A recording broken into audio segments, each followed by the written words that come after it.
لو أنزلنا هذا القرآن على جبل لرأيته خاشعا متصدعا من خشية الله.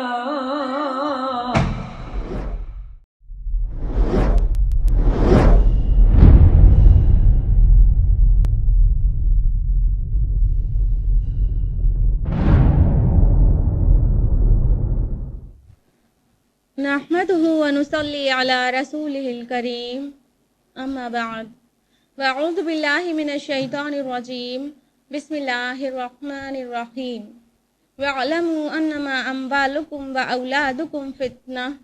بسم الله الرحمن الرحيم رب اشرح لي صدري ويسر لي امري واحلل عقدة من لساني يفقهوا قولي. عزیزی سامعین السلام علیکم ورحمۃ اللہ وبرکاتہ.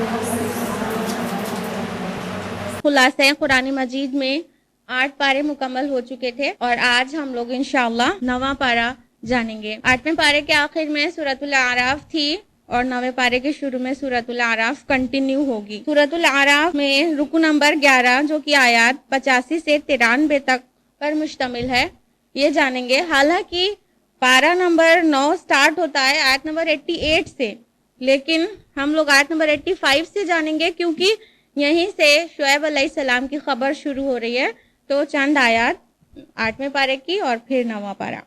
تو آیت نمبر 85 ہے وَإِلَىٰ مَدْيَنَ أَخَاهُمْ شُعَيْبًا، اور مدین کی طرف ان کے بھائی شعیب کو اللہ تعالیٰ نے بھیجا. قَالَ يَا قَوْمِ اعْبُدُوا اللَّهَ مَا لَكُم مِّنْ إِلَٰهٍ غَيْرُهُ، تو انہوں نے کہا عبادت کرو اللہ کی، اس کے علاوہ کوئی تمہارا معبود نہیں ہے. یہ جو مدین کے لوگ تھے یہ بھی اصل میں ابراہیم علیہ السلام کی نسل سے تھے. ابراہیم علیہ السلام کی 2 بیویوں کا نام آپ خوب جانتی ہوں گی، ہاجرہ اور سارہ. ہاجرہ سے جو نسل چلی ہے حضرت اسماعیل علیہ السلام کی، اور سارہ کے ذریعے حضرت اسحاق علیہ السلام کی نسل چلی ہے. اس کے علاوہ ابراہیم علیہ السلام کی ایک اور بیوی تھی جن کا نام قطورہ تھا، اور ان کے کئی بیٹے ہوئے، ان میں سے ایک بیٹے کا نام مدین تھا. اسی کے نام پر، ان مدین کے نام پر ہی یہ جو نسل چلی ہے وہ اپنی اولاد کے ساتھ مدین ایکچولی خلیج عقبہ کے مشرقی ساحل پر آباد تھے، اور اسی علاقے کے لوگوں کی وجہ سے اور مدین نام سے وہ علاقہ مدین مشہور ہو گیا. اور مدین علاقہ جو تھا وہ بین الاقوامی تجارتی شاہراہ پر واقع تھا. اس وجہ سے وہ مدین بھی بہت خوشحال لوگ تھے، یعنی فائنینشلی اسٹرانگ تھے، لیکن نتیجتاً ان میں بہت ساری کاروباری اور تجارتی بدعنوانیاں شروع ہو گئیں، اور اصلاح کے لیے شعیب علیہ السلام کو اللہ تعالیٰ نے مبعوث کیا. آیت نمبر 85 میں ہی ہے تو ماپ تول کو پورا کیا کرو اور لوگوں سے ان کی چیزیں کم نہ کیا کرو. یعنی جو ان کی خرابی تھی وہ یہ کہ ناپ تول میں کمی کر رہے تھے وہ. آیت نمبر 86 میں ہے اور نہ بیٹھا کرو ہر راستے پر ڈرانے اور دھمکانے کے لیے. ان کی ایک اور بری عادت تھی کہ وہ رہزنی بھی کرتے تھے. آیت نمبر 88 میں ہے کہا اس کی قوم کے سرداروں نے اے شعیب ہم تجھے اور تیرے ساتھ جو ایمان لائے ہیں انہیں اپنی بستی سے نکال باہر کریں گے، یا تو تم واپس آ جاؤ ہماری ملت میں. شعیب علیہ السلام نے ان کو بہت سمجھایا، حق کی طرف بلایا، لیکن ہٹ دھرمی میں وہ نہیں مانے، یہاں تک کہ شعیب علیہ السلام نے یہ دعا کر ڈالا. آیت نمبر 89 میں ہے اے رب فیصلہ فرما دے ہمارے اور ہماری قوم کے مابین حق کے ساتھ. پھر آیت نمبر 91 میں ہے تو انہیں آپ پکڑا زلزلے نے اور وہ بھی پڑے رہ گئے اپنے گھروں میں اوندھے منہ. تو اس طرح شعیب علیہ السلام کی بات نہ ماننے پر ان کی قوم مدین پر زلزلے کا عذاب آیا. اس کے بعد رکو نمبر 12 ہے جو کہ آیات 94 سے 99 پر بیسڈ ہے. آیت نمبر 94 میں ہے اور ہم نے نہیں بھیجا کسی بھی بستی میں کسی بھی نبی کو مگر یہ کہ ہم نے پکڑا ان کے بسنے والوں کو سختیوں سے اور تکلیفوں سے تاکہ وہ گڑ گڑائیں. یہ اللہ تعالیٰ کا ایک خاص قانون ہے، اللہ کا ایک طریقہ ہے کہ کسی بھی قوم کو اللہ تعالیٰ تب تک نہیں پکڑتا، یعنی تب تک ان پر عذاب نازل نہیں کرتا جب تک ان کے اوپر تھوڑی سختیاں نہیں ڈال دیتا. کیونکہ آسائشوں میں اور آسانیوں میں، خوشحالی میں انسان کیا کرتا ہے، حق کی طرف مائل کم ہوتا ہے. تو سختیاں پڑنے کے بعد حق کی طلب زیادہ ہو جاتی ہے، تو پہلے سختیوں سے انہیں حق کی طرف مائل کرنے کے لیے گڑ گڑانے والا بنا دیا جاتا ہے. مطلب اللہ تعالیٰ ہر حد تک چاہتا ہے کہ انسان ہدایت قبول کر لے. آیت نمبر 95 میں ہے پھر ہم نے برائی کو بھلائی سے بدل دیا، یہاں تک کہ وہ لوگ خوب بڑھ گئے. پھر ہم نے ان کو اچانک پکڑ لیا اور انہیں شعور بھی نہیں تھا. یعنی ضد پر اڑے رہنے کی وجہ سے آسائشوں کے دہانے اور کھول دیے گئے. یعنی حق کو قبول نہیں کریں گے اگر تو اللہ تعالیٰ آسائشوں کو اور بڑھا دیتا ہے, ان کو اور زیادہ آسانیاں دے دیتا ہے, یہاں تک کہ وہ غافل ہو جاتے ہیں. آیت نمبر 98 میں ہے, تو کیا یہ بستی والے بے خوف ہو گئے ہیں؟ آیت نمبر 99 میں ہے, کیا وہ امن میں ہے اللہ کی چال سے؟ تو اس بات سے ہمیں اویئر رہنا چاہیے کہ اگر آسانیاں ہیں تو یہ اللہ کی ڈھیل بھی ہو سکتی ہے اور بہت سخت پکڑ ہو سکتی ہے اس کے بعد. رکن نمبر 13 جو کہ آیات 100 سے لے کے 108 پہ بیسڈ ہے. آیت نمبر 101 ہے, یہ وہ بستیاں ہیں جن کی کچھ خبریں ہم آپ کو سنا رہے ہیں. اس طرح سے ہم لوگوں نے جانا انباء الرسل سلسلے میں 5 رسولوں کے بارے میں, نوح علیہ السلام, ہود علیہ السلام, صالح علیہ السلام, لوط علیہ السلام اور شعیب علیہ السلام. ہم نے آپ کو کہا تھا 6 نبیوں کا ذکر آتا ہے, آگے موسیٰ علیہ السلام کا ذکر آ رہا ہے جو کافی طویل ہے. آیت نمبر 103 میں ہے, اور ہم نے بھیجا ان کے بعد موسیٰ کو اپنی نشانیوں کے ساتھ فرعون اور ان کے سرداروں کی طرف. یہ جو 5 قومیں اس سے پہلے کی تھیں وہ سب کی سب جزیرہ نما عرب میں یعنی عربین پیننسولا میں ہی رہتی تھیں.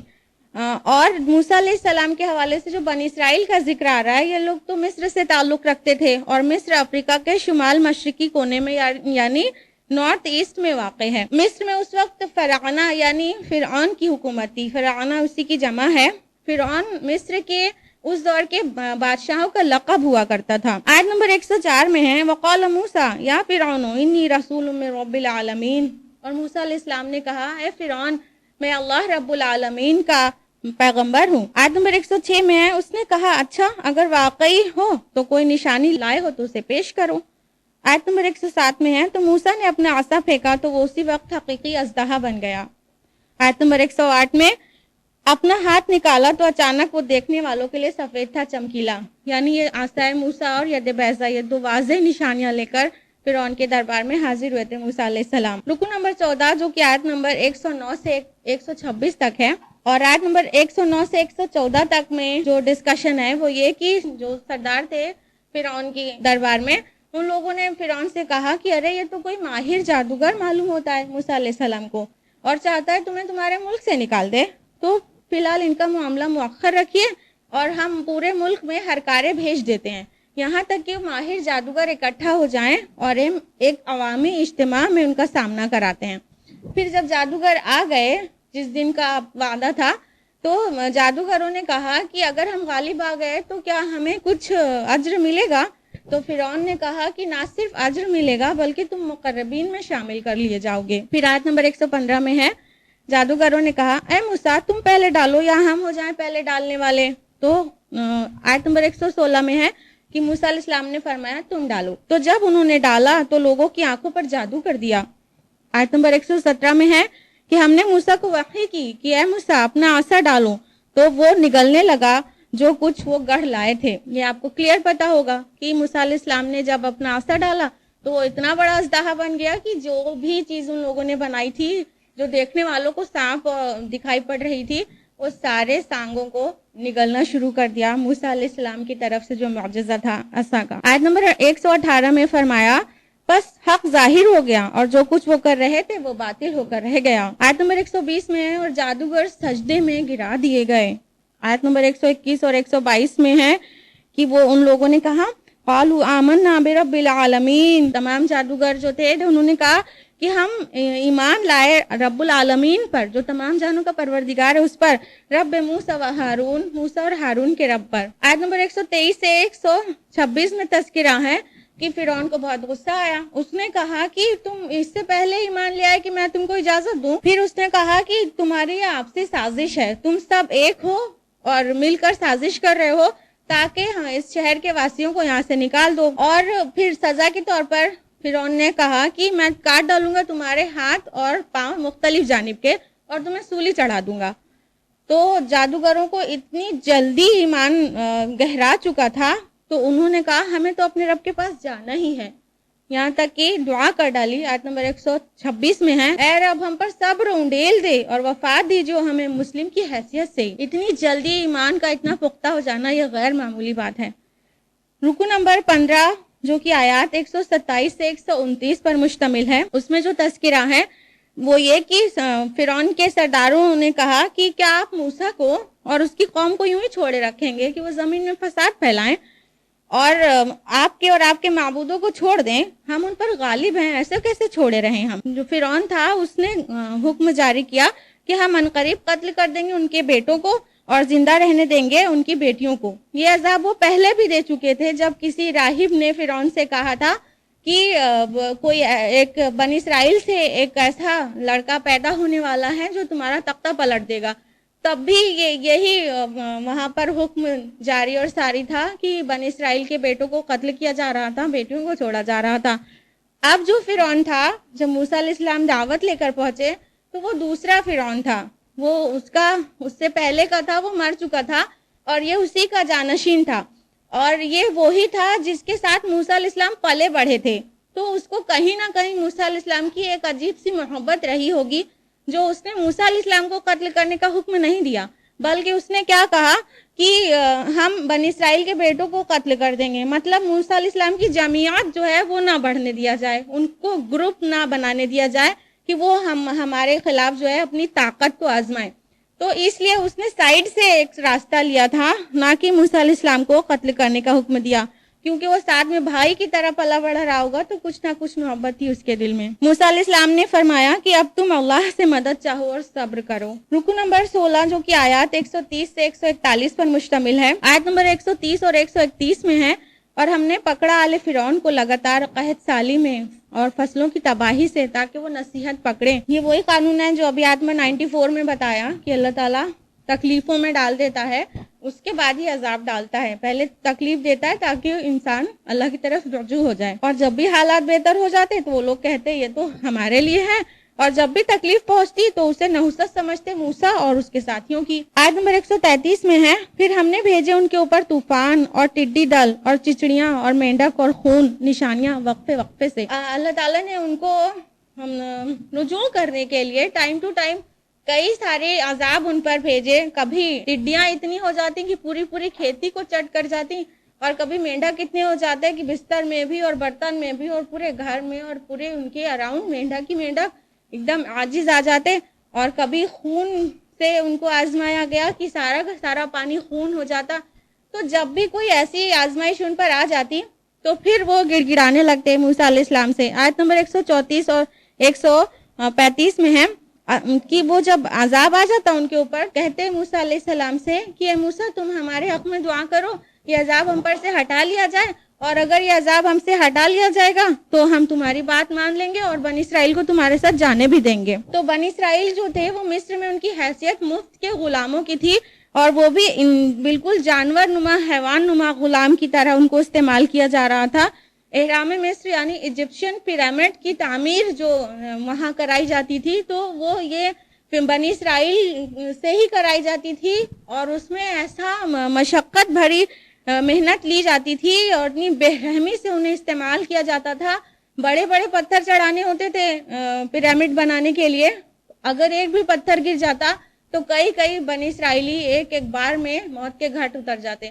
بہت بے رحم ان سے کام لیا جاتا تھا وہاں پر، تو اسی لیے تو کون جانے دے گا ایسے مفت کے غلاموں کو۔ تو وہ بنی اسرائیل پر جو قبطی تھے اور فرعونی تھے، اور فرعون خود بہت بڑا ظلم کر رہا تھا، لیکن آگے فرمایا اللہ تعالیٰ نے کہ لیکن جب ان سے مصیبت دور کر دیتے تو اسی وقت عہد کو توڑ دیتے، یعنی موسیٰ علیہ السلام سے جو کہتے تھے کہ ہم پر سے عذاب ہٹ جائے گا تو ہم مان لیں گے، اور جب اللہ کی مدد سے اللہ سے دعا کر کے وہ عذاب ہٹا دیا جاتا ان پر سے تو پھر وہ پھر عہد توڑ دیتے اور پھر سے موسیٰ علیہ السلام کی بات نہیں مانتے۔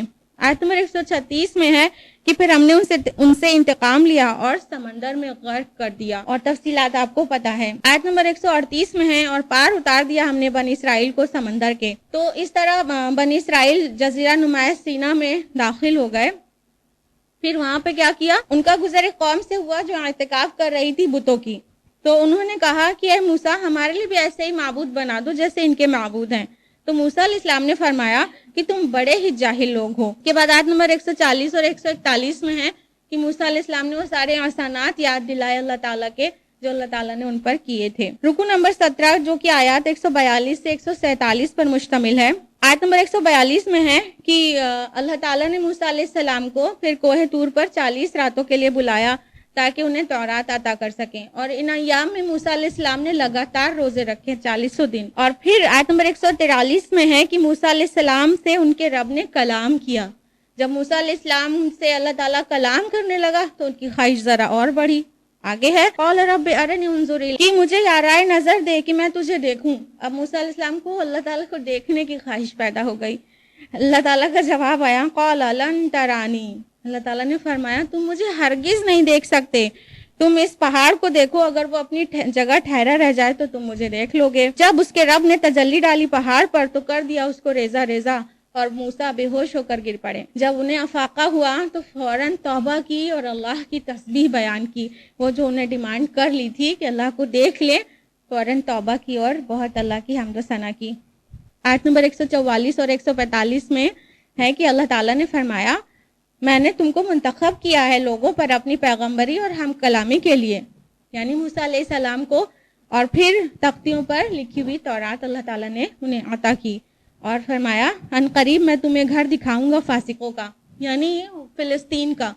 فلسطین پہ اس سے پہلے موسیٰ علیہ السلام کو جب تورات دی گئی تھی تو سب سے پہلا آرڈر ان کو پھر یہی دیا گیا کہ جا کر اب فلسطین پہ حملہ کرو، اور وہاں پر فاسق اور مشرک قوم کا قبضہ تھا تو ان کو وہاں سے نکالنے کا حکم تھا۔ اسی کو کہا جا رہا ہے فاسقوں کا گھر دکھاؤں گا، حالانکہ ان کی قوم نے تو ان کو کوڑا جواب دے دیا تھا۔ رکو نمبر 18 جو کہ آیات 148 سے 151 پر مشتمل ہے کہ موسیٰ علیہ السلام جب کوہ طور پر گئے تھے تو ان کے پیچھے ایک سامری نام کے شخص نے ایک بچڑا بنا لیا زیورات سے، اور یہ زیورات زیادہ تر قبطیوں کی امانت کے طور پر بنی اسرائیل کے پاس رکھے ہوئے تھے۔ تو وہ سارے زیورات جو ان کے پاس تھے اسے پگھلا کر ایک بچڑے کی شکل بنا دیا، اور کچھ ٹیکنیکل اس طرح سے وہ تھا کہ اس میں کچھ ایسے سوراخ تھے کہ ہوا جب اس میں سے پاس ہوتی تھی تو گائے کے ڈکارنے کی آواز آتی تھی۔ تو سامری نے ان کو بہکایا کہ یہی تمہارا خدا ہے، بنی اسرائیل سے کہا یہ تمہارا خدا ہے۔ موسیٰ کو تو مغالطہ ہو گیا ہے جو کوہ طور پر چلے گئے خدا سے ملنے۔ آیت نمبر 150 میں ہے اور جب موسیٰ لوٹے اپنی قوم کی طرف سخت غضبناک ہو کر افسوس میں، جب موسیٰ علیہ السلام نے دیکھا میرے پیچھے 40 دن میں یہ کچھ ہو گیا ہے تو بہت زیادہ غصہ ہوئے، یہاں تک کہ اپنی تختیاں زمین پر ڈال دی، وہی جو تورات لکھی ہوئی تھی وہ غصے میں پٹخ دیا اور اپنے بھائی کا بال پکڑ کر کھینچنے لگے، اور ان کو تنبیہ کی کہ میرے پیچھے تم نے ان کی اصلاح کیوں نہ کی، تم نے ان کو کیوں غلط کام سے نہ روکا۔ تو ہارون علیہ السلام نے کہا کہ انہوں نے مجھے دبا لیا تھا، یہ تو چاہ رہے تھے مجھے قتل ہی کر ڈالیں۔ پھر موسیٰ علیہ السلام نے اپنے لیے اور اپنے بھائی کے لیے رحمت اور مغفرت کی دعا کی۔ اس کے بعد رکو نمبر 19 ہے جو کہ آیات 152 سے 157 پر مشتمل ہے۔ پھر جب موسیٰ علیہ السلام کا غصہ ٹھنڈا ہو گیا تو پھر انہوں نے تختیاں اٹھا لی اور پھر قوم کے 70 لوگوں کو لے کر کوہ طور پر حاضر ہوئے، وہ اس بات کی توبہ کے لیے جو ان کی قوم نے بچڑے کو معبود بنا کر گناہ کیا تھا۔ آیت نمبر 156 میں ہے اللہ تعالیٰ نے فرمایا میں عذاب میں مبتلا کروں گا جس کو چاہوں گا، وَرَحْمَتِي وَسِعَتْ كُلَّ شَيْءٍ، اور میری رحمت تو ہر چیز پر محیط ہے، جو رحمت عامہ ہے اللہ تعالیٰ کی، تو میں اسے لکھ دوں گا ان لوگوں کے لیے جو تقویٰ کی روش اختیار کریں گے، زکوٰۃ دیتے رہیں گے اور ہماری آیات پر پختہ ایمان رکھیں گے۔ تو اللہ تعالیٰ نے کہا میری رحمت عامہ تو سب کے اوپر ہے، لیکن میری خاص رحمت ان لوگوں کے لیے ہوگی جو تقویٰ کی روش اختیار کریں گے۔ اور پھر بہت اہم آیت آ رہی ہے، بہت غور کرنے والی بات ہے۔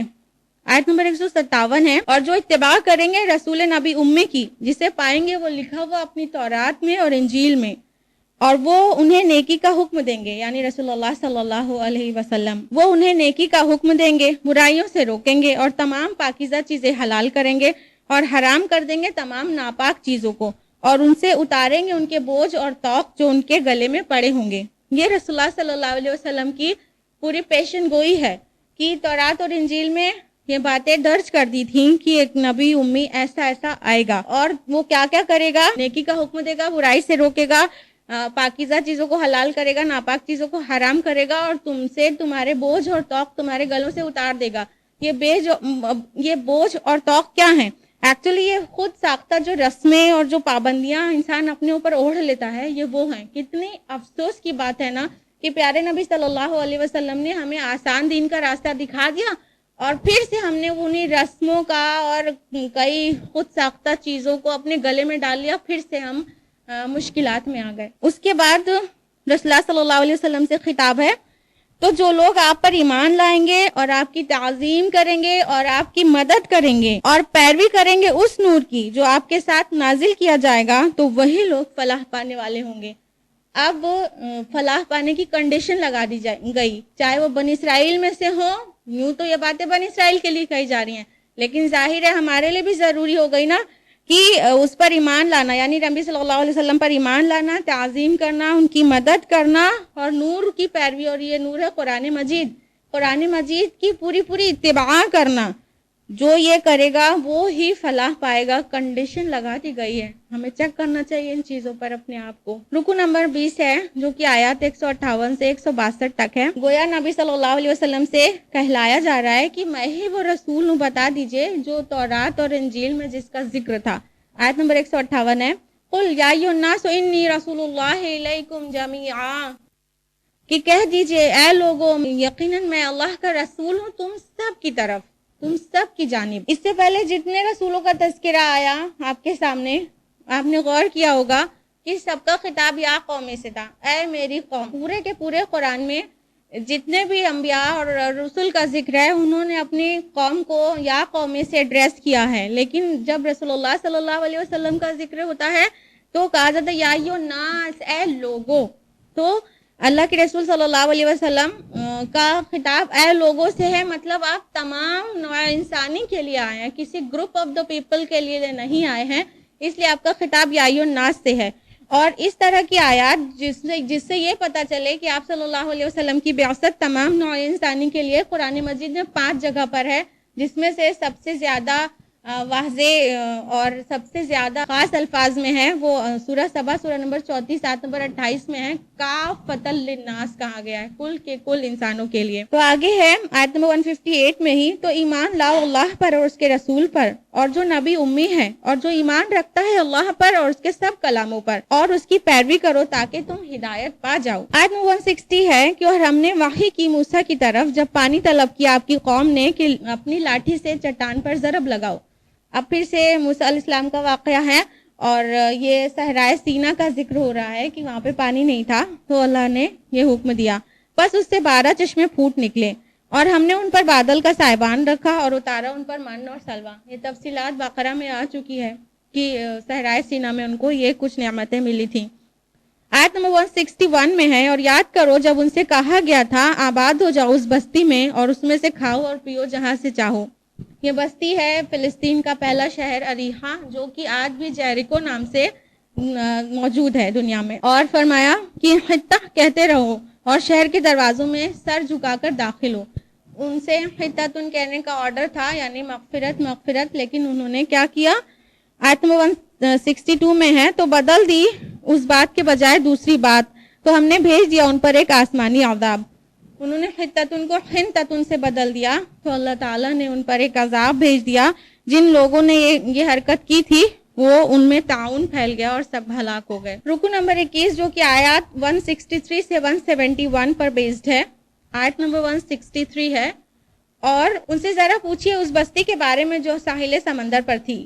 یہ ہے اصحاب سبت کا واقعہ، اور مفسرین کا خیال ہے کہ یہ جو بستی ہے اصحاب سبت کی، وہ ایلات کی بندرگاہ آج وہاں پر موجود ہے۔ جب سب کے قانون میں حد سے تجاوز کرنے لگے، اور وہ حد سے تجاوز کیا تھا کہ ان پر سیٹرڈے کا، سبت کے دن کا بزنس حرام تھا، اس دن کو اللہ نے عبادت کے لیے خاص کرنے کے لیے کہا تھا، لیکن وہ مچھلی کا کاروبار تھا ان کا، اور سیٹرڈے کو مچھلیاں بہت زیادہ ہی اوپر آتی تھیں پانی پر، اور وہ دیکھ کر بالکل بے چین ہو جاتے تھے۔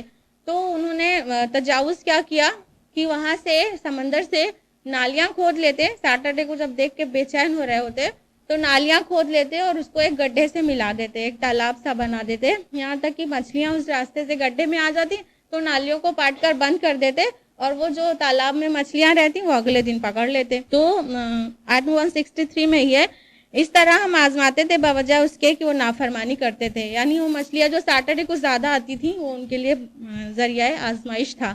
تو ایسی حرکت کرنے والے وہاں پہ جتنے لوگ تھے ان میں سے 3 گروپ ہو گیا تھا، 3 گروہ تھا۔ ایک گروہ تو جو تھا وہ اپنی ذات سے ایسے حرکت کا ارتکاب کرتا تھا، وہ خود سے یہ کام کرنے میں ملوث تھا. دوسرا گروہ جو تھا وہ ایسا کام نہیں کرتا تھا لیکن ان کو منع بھی نہیں کرتا تھا. اور ایک تیسرا گروہ تھا وہاں پر جو ان کو منع کرتا تھا کہ ایسا مت کرو، یہ اللہ کی حدوں کے ساتھ چھیڑ چھاڑ کرنا ہے، ایسا مت کرو، ان کو روکتا تھا. تو یہاں پر آیت نمبر 164 میں دوسرے اور تیسرے گروہ کا ایک مکالمہ آیا ہے کہ اور جب کہا ایک گروہ نے، کیوں نصیحت کر رہے ہو ان لوگوں کو جنہیں اللہ ہلاک کرنے والا ہے یا تو انہیں عذاب دینے والا ہے بہت سخت. دوسرا گروہ کہہ رہا تھا تیسرے گروہ سے، کیا ضرورت ہے ان کو ٹوکنے کی، نصیحت کرنے کی، اللہ ان کو عذاب دینا چاہتا ہے. تو انہوں نے کہا تمہارے رب کے یہاں معذرت پیش کرنے کے لیے اور شاید کہ یہ تقوی کی روش اختیار کریں. تو انہوں نے وجہ بتائی. آیت نمبر 166 میں ہے، اور جب وہ بہت بڑھ گئے اس میں جس سے ان کو روکا گیا تھا تو ہم نے ان سے کہہ دیا ہو جاؤ بندر ذلیل. تو اللہ تعالیٰ نے ان پر عذاب بھیجا، وہ سب بندر بن گئے اور ہلاک ہو گئے. اور یہ لوگ کون تھے؟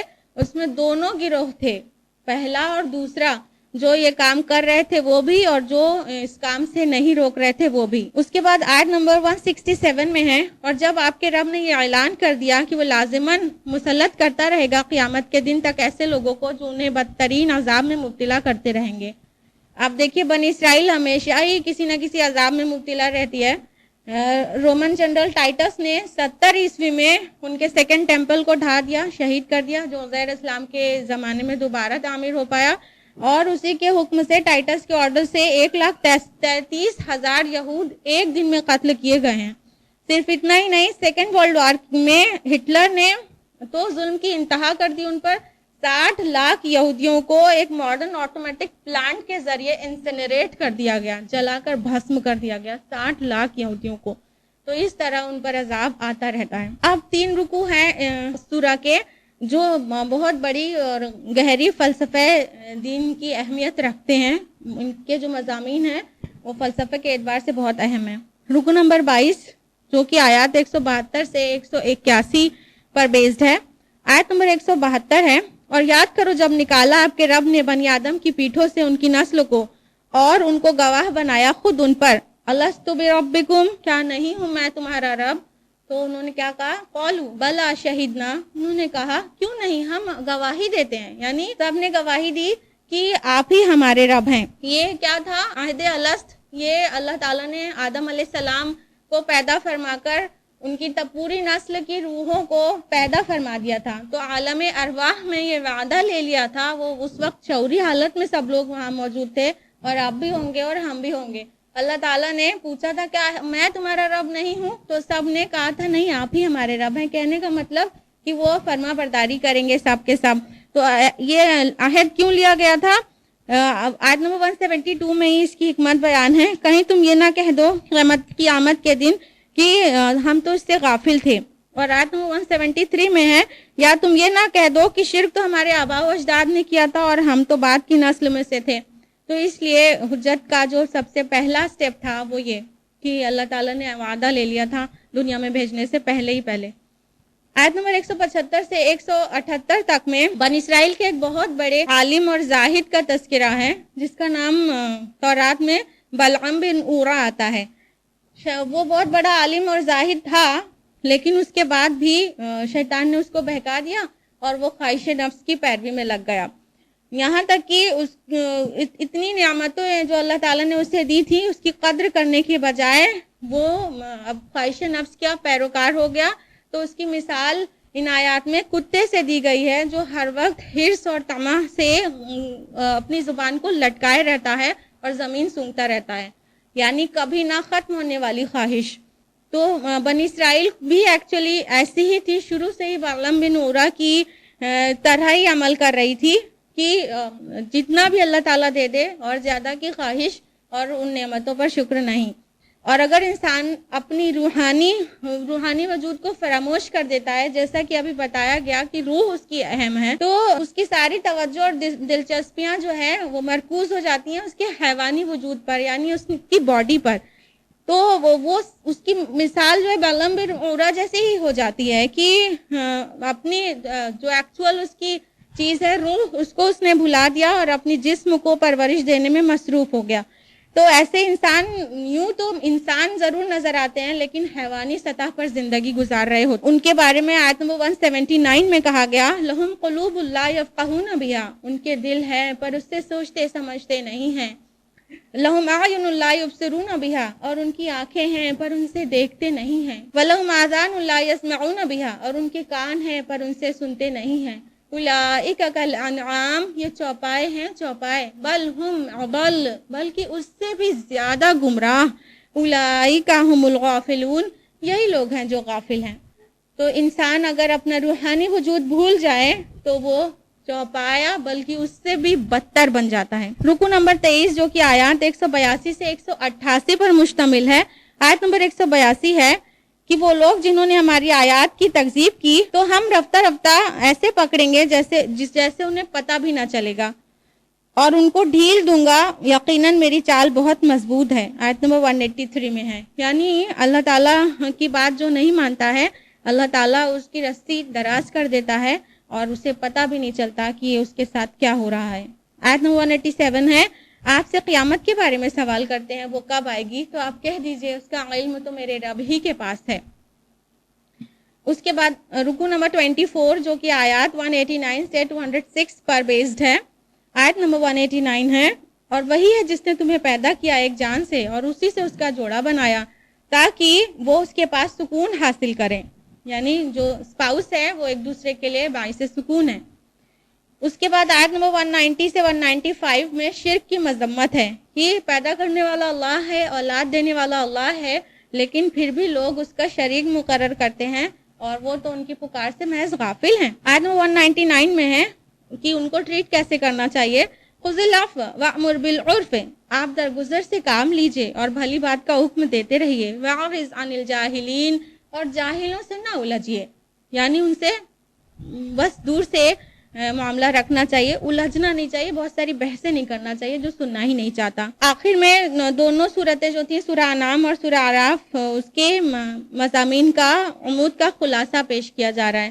یعنی آیت نمبر 203 سے 206 میں ان دونوں سورہ کا جو مضمون تھا اور جو مین مضمون تھا اس کی سمری ہے. اور وہ کیا مین مضمون تھا کہ آپ سے معجزے کی ڈیمانڈ کرتے ہیں تو آپ کہہ دیجئے کہ میرے بس میں معجزہ نہیں ہے، میں تو صرف اس وحی کی پیروی کر رہا ہوں جو مجھ پر کی جاتی ہے. اور جب قرآن پڑھا جائے تو خاموش رہو اور سنو، لعلکم ترحمون، تاکہ تم پر رحم کیا جائے. اب دیکھیں معجزے کے جواب میں قرآن کی بات آ گئی. آیت نمبر 205 جو کہ آخر میں ہے، اور اپنے رب کو یاد کرتے رہا کرو. اس طرح یہ الحمدللہ سورۃ الاعراف مکمل ہوتی ہے. اور اب شروع ہوتی ہے سورۃ الانفال. سورہ انفال مصحف میں 8ویں نمبر کی سورہ ہے. انفال نفل کی جمع ہے. نفل کا معنی ہوتا ہے اضافی شے. جیسے ہم نفل نماز پڑھتے ہیں تو فرض تو کرنا ضروری ہے، لیکن نفل اگر نہیں کرتے تو کوئی ملامت نہیں ہے، کریں تو اچھا ہے، نہیں تو نہیں. تو سم تھنگ ایکسٹرا کو ایکچولی نفل کہتے ہیں. تو انفال اسی کی جمع ہے. سورہ انفال مدنی سورہ ہے. ابھی 2 سورہ ہم لوگوں نے جانا مکی صورتیں، سورہ انعام اور سورہ اعراف، اور اب مدنی 2 صورتیں ہیں، سورہ انفال اور سورہ توبہ. تو سورہ انفال میں 10 رکوع اور 75 آیات ہیں. اور جہاں تک زمانہ نزول کی بات ہے تو یہ 2 ہجری میں جنگ بدر کے بعد نازل ہوئی ہیں، اور اس آل عمران کے اکثر حصے کے نازل ہونے سے پہلے. اور جہاں تک تقریر سے محسوس ہوتا ہے کہ وہ بیک وقت ہی نازل ہوئی ہوگی پوری سورہ. سورہ انفال کا جوڑا جو ہے وہ سورہ توبہ ہے.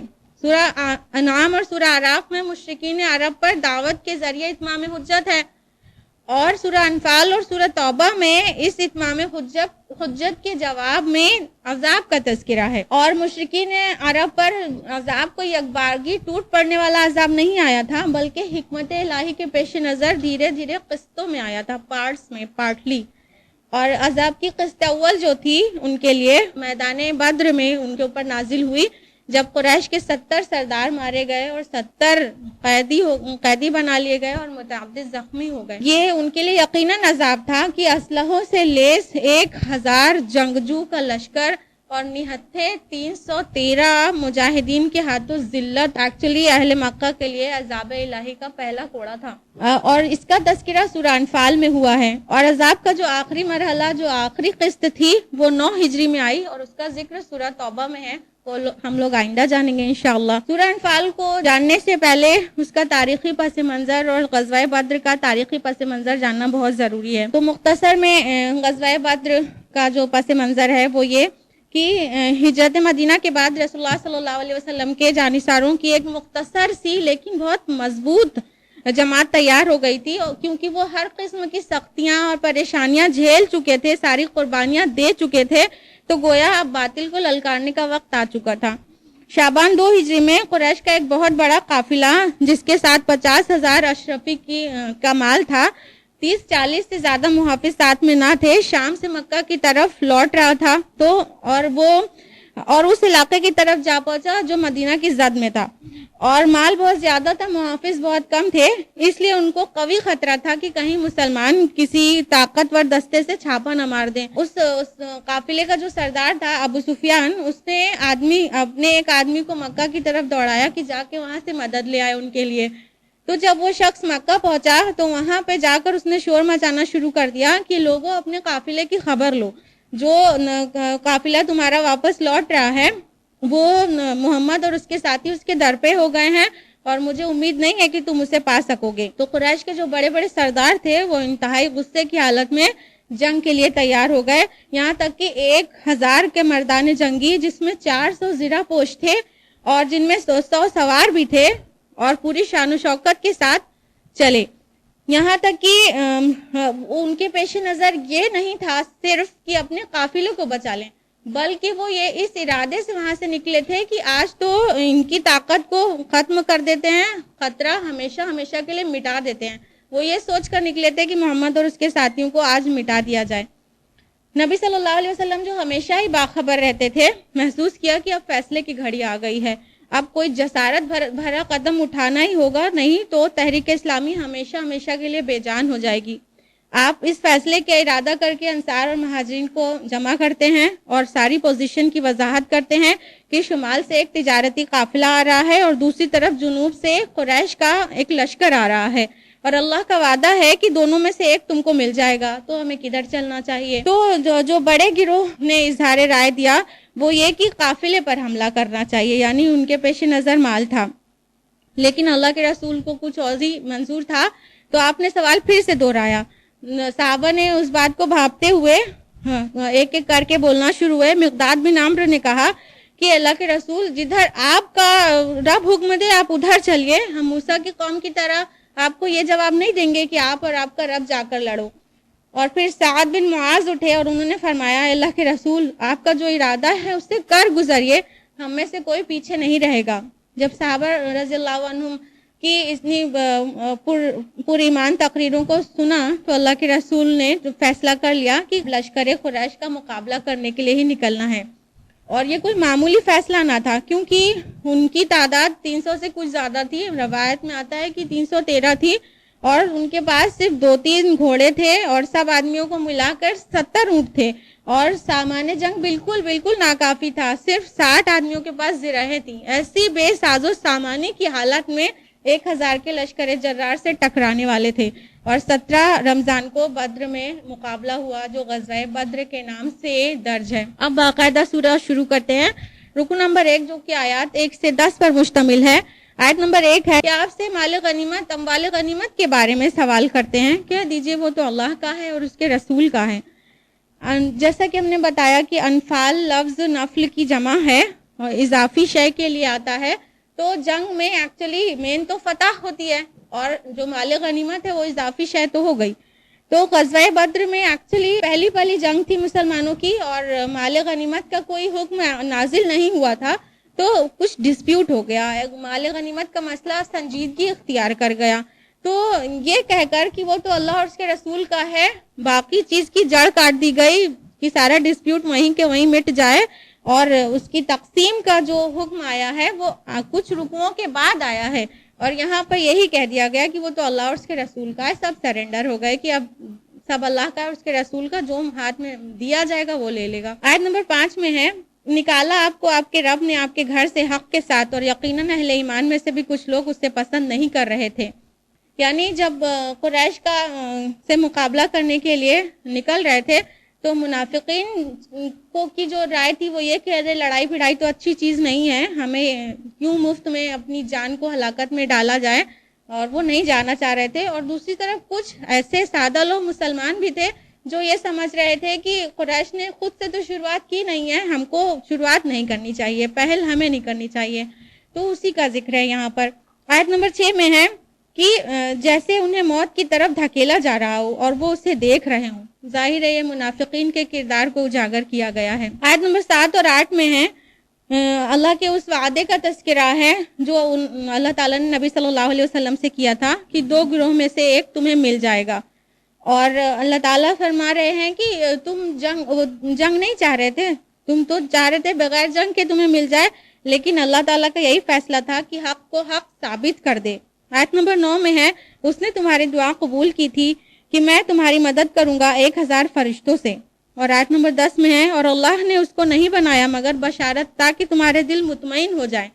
یعنی کہ اللہ تعالیٰ نے 1000 فرشتوں کی مدد کی خوشخبری سنا دی تھی نبی صلی اللہ علیہ وسلم کو، وہ اس لیے کہ تاکہ مسلمانوں کا دل تھم جائے، ان کو تسلی ہو جائے. ورنہ اللہ کی شان تو یہ ہے کہ کن فیکن سے سب کچھ ہو جاتا ہے، لیکن یہ تسلی کے لیے تھی صحابہ کے لیے. اور یاد رہے کہ جنگ بدر میں جو فرشتوں کا نزول ہوا تو وہ لڑے نہیں تھے، بلکہ یہ جو جنگ جیتی گئی وہ صحابہ کی وجہ سے ہی جیتی گئی. لڑائی میں جنگ میں حصہ نہیں لیا تھا فرشتوں نے. رکو نمبر 2 جو آیات 11 سے 19 پر مشتمل ہے. آیت نمبر 11 ہے اور یاد کرو جب اللہ تمہاری تسکین کے لیے تم پر نیند طاری کر رہا تھا اور تم پر آسمان سے پانی برسا رہا تھا تاکہ تمہیں پاک کر دے. بدر کی رات میں اتنی میراکولس چیزیں ہوئی ہیں، اتنی فکر اور تشویش کے باوجود بھی مسلمانوں کو اچھی نیند آئی ہے اور بارش ہو گئی جو مسلمانوں کے حق میں بہت سارے فائدے لے کر آئی. آیت نمبر 12 میں ہے اور اللہ تعالیٰ فرشتوں کو وحی کر رہا تھا کہ میں تمہارے ساتھ ہوں اور تم اہل ایمان کو ثابت قدم رکھو، میں ابھی کافروں کے دل میں رعب ڈال دیتا ہوں. اس کے بعد آیت نمبر 15 اور 16 میں ہے اے اہل ایمان جب تمہارا مقابلہ کافروں سے ہو میدان جنگ میں تو تم پیٹھ مت دکھانا، اور اگر پیٹھ دکھائی تو جس نے پیٹھ دکھائی اس کا ٹھکانہ جہنم ہے. یعنی آگے کے لیے بھی سکھایا جا رہا ہے کہ آئندہ بھی تمہیں اب بہت جلدی جنگیں پیش آئیں گی. آیت نمبر 17 میں اے مسلمانوں تم نے انہیں قتل نہیں کیا بلکہ اللہ نے قتل کیا، اور اے نبی جو کنکریاں آپ نے پھینکی تھی وہ آپ نے نہیں پھینکی تھی بلکہ اللہ نے پھینکی تھی. جنگ کی شروعات کچھ اس طرح سے ہوئی کہ اللہ کے رسول صلی اللہ علیہ وسلم نے مٹھی بھر ریت اٹھا کر شاہت الوجوہ یعنی چہرے بگڑ جائیں کہہ کر کفار کی طرف پھینک دیا تھا، اور اس نے پتہ نہیں کیا کیا تاثیر دی ہے، اور بعض سیرت نگاروں کا ماننا ہے کہ سارے کفار کی آنکھوں میں گئی تھی. رکو نمبر 3 میں ہے جو کہ آیات 20 سے 28 پر مشتمل ہے. آیت نمبر 20 ہے اے اہل ایمان اللہ اور اس کے رسول کی اطاعت کرو اور اس سے منہ نہ موڑو جبکہ تم سن رہے ہو. یعنی کہ جب اللہ کے رسول نے چلنے کا ارادہ کر لیا تھا تو تم بحث مباحثے میں کیوں پڑ گئے تھے، پھر ڈسپیوٹ کیوں پیدا کیا. آیت نمبر 21 میں اور ان لوگوں کی مانند نہ ہو جانا جو کہتے ہیں ہم نے سن لیا اور وہ سنتے نہیں. آیت نمبر 24 میں اے اہل ایمان لبیک کہا کرو اللہ اور اس کے رسول کی پکار پر جب تمہیں پکارے اس شے کی طرف جو تمہیں زندگی بخشنے والی ہے.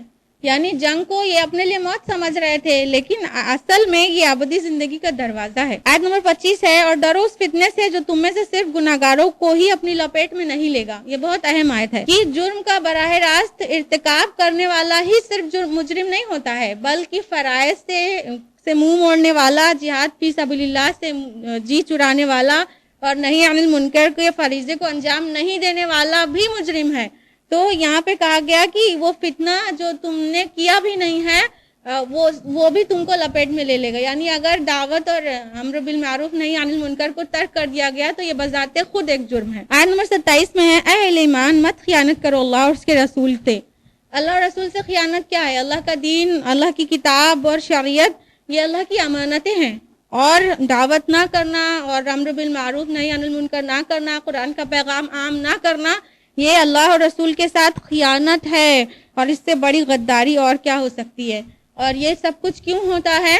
دولت اور دنیا کی خواہش میں. تو آیت نمبر 28 میں فرمایا کہ وَاعْلَمُوا أَنَّمَا أَمْوَالُكُمْ وَأَوْلَادُكُمْ فِتْنَةٌ، تم جان لو کہ تمہارے مال اور اولاد تو آزمائش ہے، فتنہ ہے، فتنہ. رکو نمبر 4 جو آیات 29 سے 37 پر مشتمل ہے، آیت نمبر 29 میں اے اہل ایمان اگر تم تقوی پر برقرار رہو گے تو وہ تمہارے لیے فرقان پیدا کر دے گا، جس طرح پہلا فرقان غزوہ بدر کی شکل میں مل چکا تھا۔ فرقان مانا ہوتا ہے فرق کرنے والا حق اور باطل میں، تو اگر انسان تقوی پہ جمع رہے تو حق اور باطل میں اللہ فرق واضح کر دے گا تاکہ اس کا دل مطمئن ہو جائے، اور دور کر دے گا برائیاں تمہاری اور تمہیں بخش دے گا، ساتھ میں برائیاں بھی دور ہوں گی اور بخشش بھی ملے گی۔